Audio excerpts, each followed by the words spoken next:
1,000 feet over there, so we're set.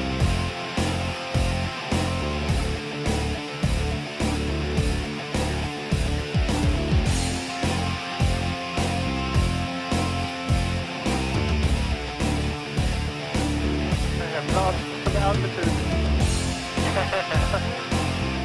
It'll gain it back.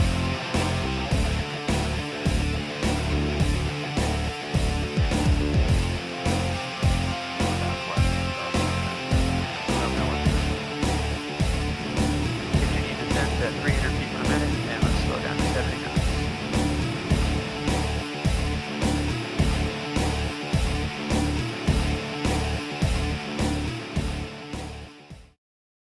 Hi everyone, my name's Megan for the Student Pilot Journal podcast. Today is January 1st, 2011. Happy New Year, and we are going to be reviewing the Foreflight application for the iPhone and iPad.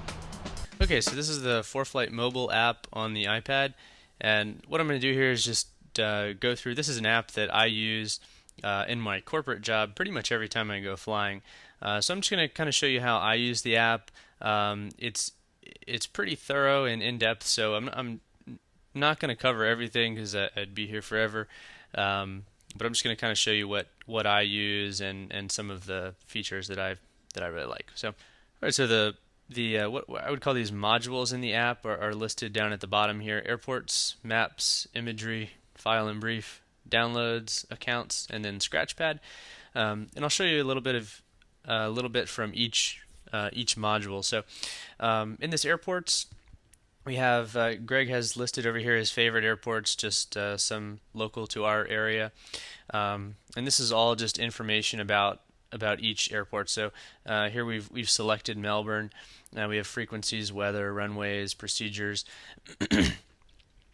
and depending on the kind of aircraft you're flying, you're going to use some of this. If I'm in a Cessna 152 and I don't have a GPS, I'm really going to use this portion where I can see my frequencies. I can get information about the airport, such as what runways they have.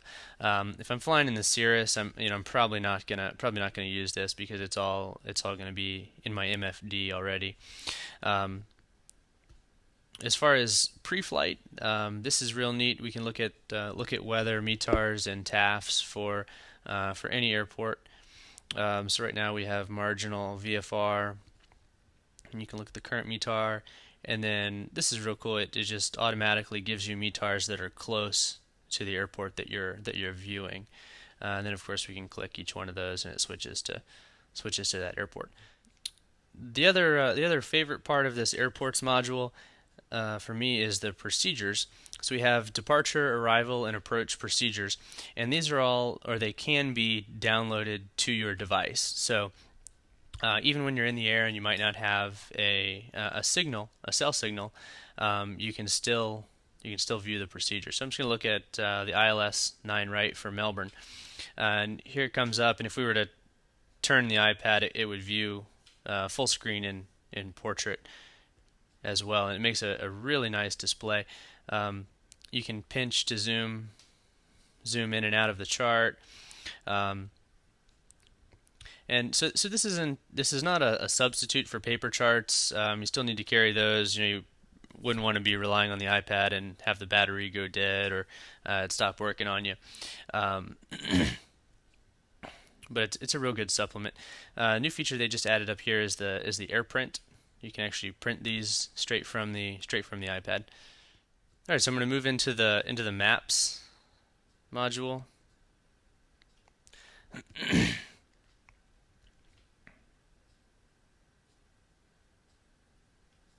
And we have all the different overlays that we can choose here: radar, satellite, flight rules. I'm just going to go over a few that I use. I find myself using radar a lot. So the blue dot is our current location, and you can see there's not much bad weather in Florida, but up here in the Panhandle in Georgia, we got some radar returns. The other one that I really like, and I think I mentioned this one in the last podcast as well, it's similar to the aviationweather.gov METARS Java tool. and it just gives you a dot for each weather reporting station. And green is VFR conditions, blue is marginal VFR, red is IFR, and then a pink dot is low IFR.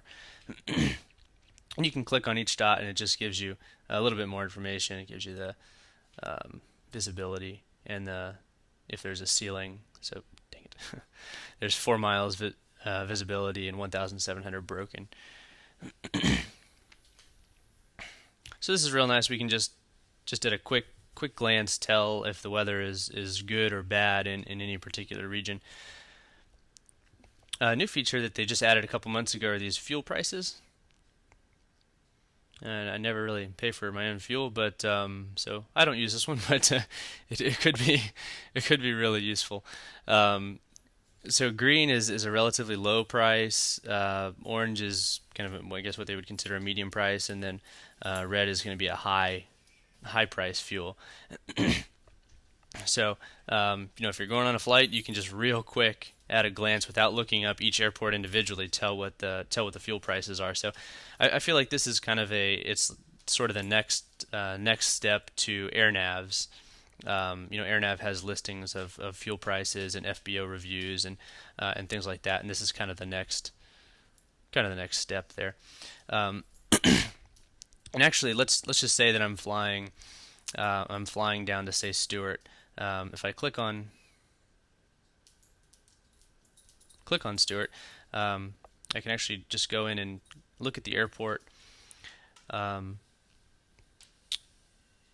And under, let's see, FBOs, it gives me the fuel prices for each FBO. And another thing that they just added is this comments section.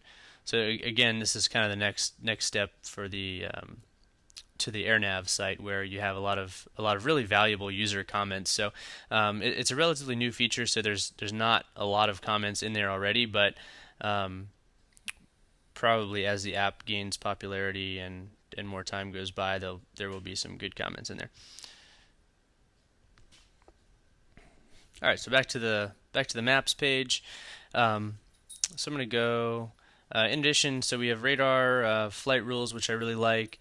There's also VFR sectionals, high and low altitude en route charts that you can download to the device for use in flight.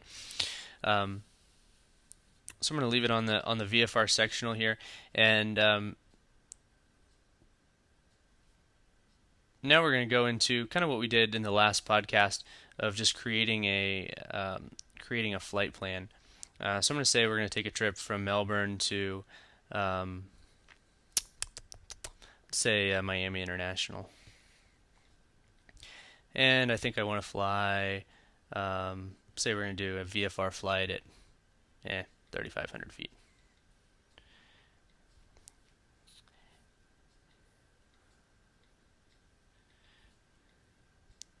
And you can put in program aircraft into Foreflight, and if you put the performance figures in there, it'll go ahead and calculate based on the airspeed that you put in for the airplane. It'll calculate your ground speed as well as fuel burn. So that's real neat. So here's the flight, and again the blue dot's where we are, and then the pink line shows our route. And you can get pretty fancy with this if you're, say, doing an IFR flight. Now let's say we get a clearance Melbourne, radar vectors Vero Beach, Victor 3 to West Palm. So I can put in Victor 3 and the identifier for the West Palm VOR.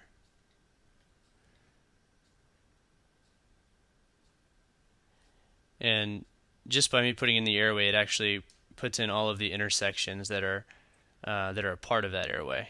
So it's a real nice feature. You don't have to go and input all of those yourself, but it does it for you.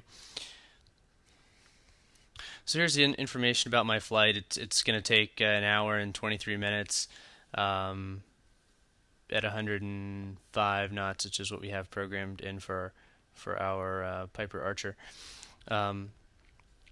And then while you're in flight, so it uses the GPS in the iPad, and it gives you a ground speed, altitude, tells you your track, and then this over here is just an accuracy. It tells you how accurate it currently is. The iPad GPS, I guess, is not extremely accurate, but they do make aftermarket GPSs that you can plug into the iPad. I think on the Foreflight website it actually tells you the ones. They may even be for sale on the website, but they are GPS, external GPS with WAS. So they're very accurate, and it improves. If you're going to use this as an in-flight GPS, I'd say it's a necessity probably. So if I was taking this flight, I'd look over my route. I'd probably check. I could check the weather, go back to the radar or the flight rules, or I may look at winds or the various other products. And then when I'm actually ready to go take the flight, is go into this, press this file and brief button, and this is some of what we did in the last podcast here. But basically, from here I can go ahead and file a VFR or IFR flight plan. It's going to use my DUATS account to give me an official weather briefing, which is really nice. So it has most of the information already put in. I may have to change some things like souls aboard or how much fuel we have. But when I like it all, I can press brief just to get a weather briefing. Actually, I'll go ahead and just show you that. All right, so here's a breakdown of a DUATS weather briefing, and it just has the different categories. You can click in them and get all the information just like you would view it in a web browser. And then when I'm done with that, I can press File. I've got some error that not enough fuel, but if I had everything inputted correctly, I'd press File. It would file the flight plan. It's going to shoot me an email telling me that it's confirming that it actually did file the flight plan, as well as sending me some weather information about the flight. So, and this is probably my favorite feature of Foreflight, because it's really nice in a corporate environment where I take a lot of flights that are, it's a short notice. I get called an hour before the flight. I don't have a lot of time, so I can real easily get a briefing. I can look at the Foreflight weather products. Then I can go into this module, get an official weather briefing through DUATS, file my flight plan, and then leave. So this is probably my favorite part. Going back to the menu on the bottom here, other weather products are in the imagery module. This is pretty much any weather product that you could possibly imagine in here. Just looking real basic, prog charts, surface. Let's look at the latest surface analysis. And it's pulling this from aviationweather.gov. But it has pretty much everything that you could possibly want as far as a weather chart.